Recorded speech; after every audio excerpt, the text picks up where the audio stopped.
আসসালামু আলাইকুম। শততাজ কুকিংয়ে সকলকে স্বাগতম। আজকে নিয়ে আসলাম রুই মাছের মাথা দিয়ে ঘরোয়া মশলায় স্বাদের মুড়ি ঘন্ট। 200 গ্রাম মুগ ডাল একটু ভেজে আমি ধুয়ে পরিষ্কার করে পানি দিয়ে একটু হলুদ আর দুটো তেজপাতা দিয়ে 80% এভাবে ফুটিয়ে নিয়েছি।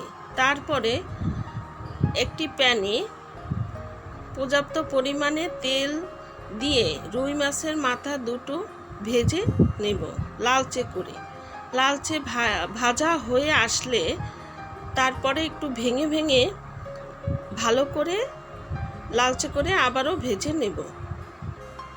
মাথা দুটো ভাজা হয়ে গেলে তুলে নেব।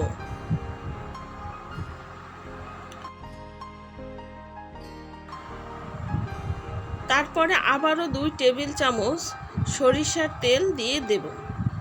তারপরে দুটো দারচিনি, 2 টেবিল চামচ পেঁয়াজ বাটা দিয়ে একটু তেলের সাথে ভেজে নেব। 1 চামচ করে রসুন বাটা, আদা বাটা, জিরে বাটা, ধনিয়ার গুঁড়ো দিয়ে দেব। স্বাদ মতো লবণ দিয়ে দেব।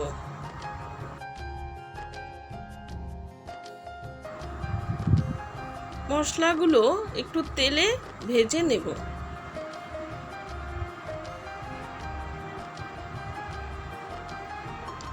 এভাবে ভেজে নেওয়া হয়ে গেলে সামান্য একটু পানি দিয়ে দেব। দুটো টমেটো কিউব করে কেটে এখানে আমি মশলায় দিয়ে দিয়েছিলাম। তারপরে 1 চামচ হলুদ গুঁড়ো, 1 চামচ মরিচ গুঁড়ো দিয়ে ভালো করে ভুনে নেব মশলা। তারপরে সিদ্ধ করে রাখা ডাল দিয়ে দেব।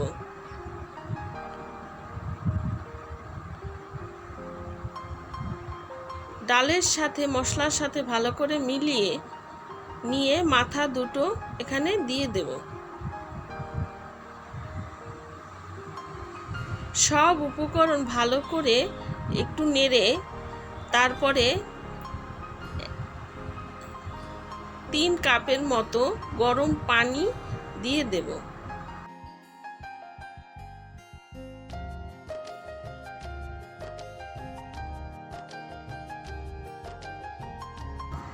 পানি দিয়ে ভালো করে নেড়ে 1 টেবিল চামচ গরম মশলার গুঁড়ো দিয়ে দেব। আধা চামচ গোলমরিচের গুঁড়ো দিয়ে দেব। 4-5টি কাঁচামরিচ আস্ত দিয়ে দেব।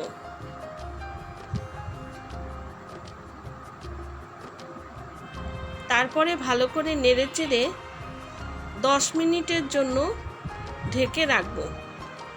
10 মিনিট পরে ঢাকনা তুলে 2 মুঠ পেঁয়াজ বেরেস্তা দিয়ে দেব। এখানে পেঁয়াজ বেরেস্তাটা অবশ্যই দেবেন, তাহলে স্বাদের ব্যালেন্স আসবে ভালো। একটু স্বাদের জন্য আধা চামচ টেস্টিং সল্ট দিয়ে দেব। 2 টেবিল চামচ টক দই দিয়ে দেব। তারপরে আবারও ভালো করে একটু নেড়ে মিশিয়ে নেব।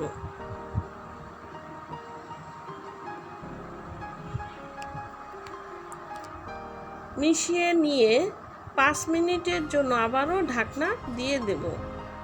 5 মিনিট পরে ঢাকনা তুলে ভালো করে নেড়ে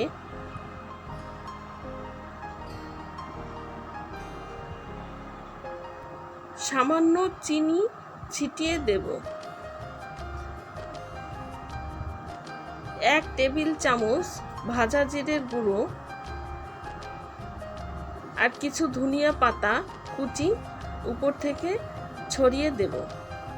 ধনিয়া পাতা দিয়ে ভালো করে নেড়ে মিশিয়ে নিয়ে 3-4 মিনিট জাল করে নামিয়ে নেব। তৈরি হয়ে গেল দারুণ স্বাদের রুই মাছের মাথা দিয়ে ঘরোয়া মশলায় স্বাদের মুড়ি ঘন্ট।